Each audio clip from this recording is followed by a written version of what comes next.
ये लिखा है बेटो, जो रिलेशन में आपको सिखाना चाह रहा हूं वो यहां लिखा है।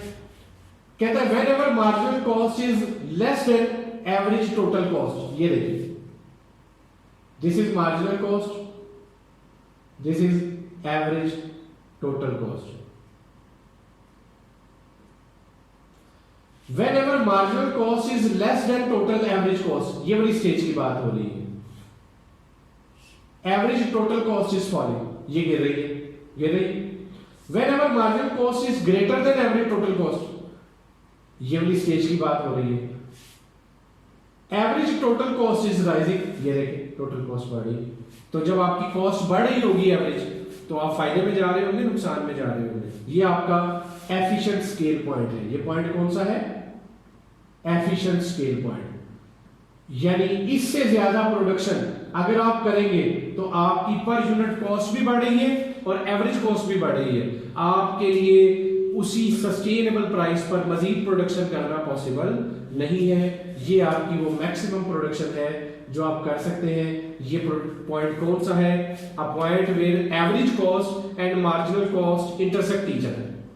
Here average cost would be minimum. इस पॉइंट पर एवरेज कॉस्ट क्या होगी? मिनिमम होगी। याद कर लिया बच्चों ने? आगे चलो, इस पॉइंट पर एवरेज कॉस्ट क्या होगी बेटो? मिनिमम होगी।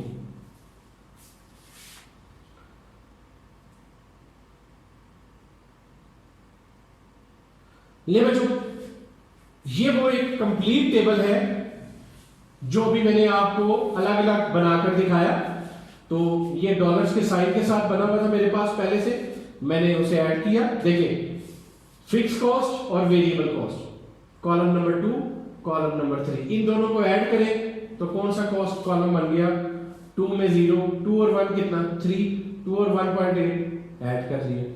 Average average average 1 by 1 quantity पर डिवाइड करते जाए तो आपके पास आते जाए।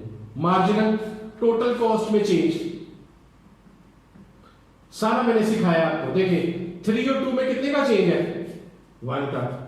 3.8 और 3 में कितने का चेंज है? 0.8 का।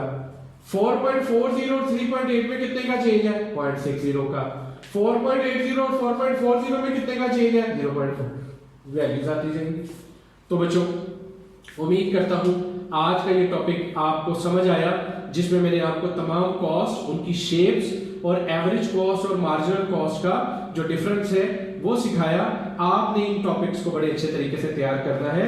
इसे सिर्फ पेपरों के लिए तैयार नहीं करेंगे, ये आपकी प्रैक्टिकल लाइफ का, बिजनेस की जो ऑर्गेनाइजेशंस हैं उनका मेजर टॉपिक है। इसके बगैर आप, एक अकाउंटेंट ये तो बता सकता है कि आपको क्या प्रॉफिट या क्या लॉस हुआ, लेकिन एक इकोनॉमिस्ट बताएगा कि फर्म को कितनी प्रोडक्शन करनी है, कौन सा उसका एफिशिएंट स्केल है।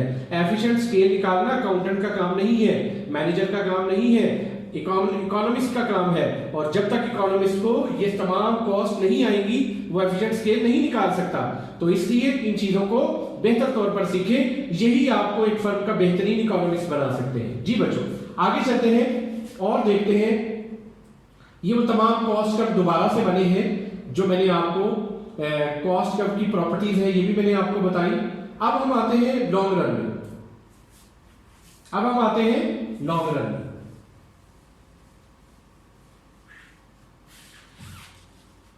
लॉन्ग रन में जो कॉस्ट कर्व्स होते हैं उसकी और शॉर्ट रन में जो डिफरेंस है वो मैंने आपको शॉर्ट रन और लॉन्ग रन का डिफरेंस सबसे पहले बता दिया था कि लॉन्ग रन में कोई भी फिक्स फैक्टर प्रोडक्शन नहीं होता तो फिक्स कॉस्ट भी नहीं होती।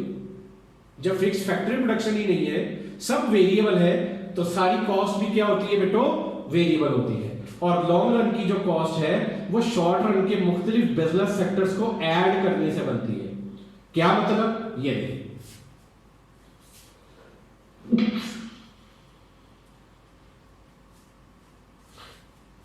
Average total cost in the short run, मुख्तलिफ तरह की जो फैक्ट्रीज हैं उनके average total cost, average cost को ऐड करने से, उनके मिनिमम पॉइंट्स को मिलाने से जो एक मखसूस कर्व बनेगा उसको बोलते हैं लॉन्ग रन एवरेज कॉस्ट। ये है short run average cost 1, short run average cost 2, short run average cost 3। Short run में एक फर्म की बहुत सारी छोटे छोटे यूनिट्स हो सकते हैं, लॉन्ग रन में वो देखना चाहता है कि कौन सा जो बिजनेस का फर्म है या सेक्टर है या कौन सा सेक्टर है जिसको मैं लॉन्ग रन के लिए यूज कर सकता हूं, तो वो अपने तमाम शॉर्ट रन के मुख्तलिफ एवरेज कॉस्ट का उसको मिला दे तो उसके पास लॉन्ग रन का एवरेज कॉस्ट कब निकलेगा, वो जिस पॉइंट पर मिनिमम होगा वही स्केल उसके लिए लॉन्ग रन में यूजफुल होगा। लुक एट दिस, ये कर्व यहां से गिर रहा है, यहां तक गिर रहा है, फिर यहां कांस्टेंट रह रहा है और इस पॉइंट पर वो दोबारा क्या कर रहा है, इंक्रीज कर रहा है। अब ये कर्व बना कैसे है वो भी मैं आपको दिखा देता हूं। ये देखिए बच्चों, ये आपके पास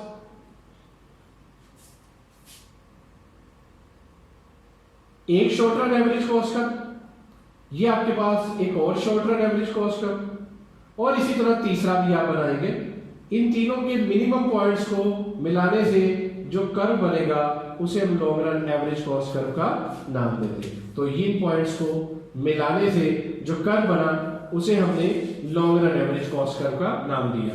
जिस तरह शॉर्ट रन में एवरेज कॉस्ट का मिनिमम पॉइंट एफिशिएंट स्केल होता है, लॉन्ग रन में भी उसका जो मिनिमम पॉइंट है दिस वन, यही इसका एफिशिएंट स्केल है। इसी से निकलती है इकोनॉमीज एंड डिसइकोनॉमीज ऑफ स्केल। यहीं से क्या निकलेगा, इकोनॉमीज एंड डिसइकोनॉमीज ऑफ स्केल। जब लॉन्ग रन में एवरेज कॉस्ट गिर रही है, ये आपको इकोनॉमीज दे रही है। इकोनॉमीज से मुराद है बचतें दे रही है। आपका जो स्केल है आपको मजीद प्रोडक्शन की तरफ जाना चाहिए। जब आपकी एवरेज कॉस्ट लॉन्ग रन में इंक्रीज कर रही है, ये आपको डिसइकोनॉमीज दे रही है, यानी आपकी पर यूनिट लॉन्ग रन में कॉस्ट इतनी बढ़ रही है कि आप मार्केट की प्राइस में सस्टेन नहीं कर सकते। ये जो स्टेबल पॉइंट है, पोजीशन है, यही वो आपका पॉइंट है जो कांस्टेंट इकोनॉमीज दे रहा है, यानी इसके अंदर जितनी भी प्रोडक्शन करेंगे आपको हर नया आने वाला यूनिट सेम कॉस्ट में लगेगा, आप लॉन्ग टाइम तक अपनी प्राइस को सस्टेन कर सकते हैं। और जो बड़ी फर्म्स हैं वो इस स्टेज पर है, जैसे पेप्सी, कोका कोला और बड़े बड़े ब्रांड, आप देखते हैं उनकी प्राइसेस में बहुत बड़ा चेंज नहीं आता। क्यों? क्योंकि वो इस वक्त इस स्टेज पर ऑपरेट कर रहे हैं। तो डियर स्टूडेंट्स, ये था वो टॉपिक कॉस्ट का जो मुझे आपको सिखाना था। तो डियर स्टूडेंट्स, ये था वो टॉपिक जो मुझे आपको सिखाना था और इसके बारे में आपको एक्सप्लेन करना था। आप स्टूडेंट्स का काम ये है कि जो टेबल आपको बनाए हैं वो डायग्राम्स को ड्रॉ करें, टोटल कॉस्ट की, टोटल फिक्स कॉस्ट की, टोटल वेरिएबल कॉस्ट की, इसी तरह average fix cost, average variable cost, average total cost और मार्जिनल कॉस्ट की, और फिर लॉन्ग रन में इस डायग्राम को ड्रॉ करें और मुझे LMS पर, लर्निंग मैनेजमेंट सिस्टम पर इन्हें जो है वो मुझे अपलोड करें। इनमें जहां भी प्रॉब्लम आए आप मेरे से डायरेक्टली रब्ता करें, मुझे कॉल करें। इंशाल्लाह मैं आपको हर तरह जो है इस टॉपिक को सिखाऊंगा।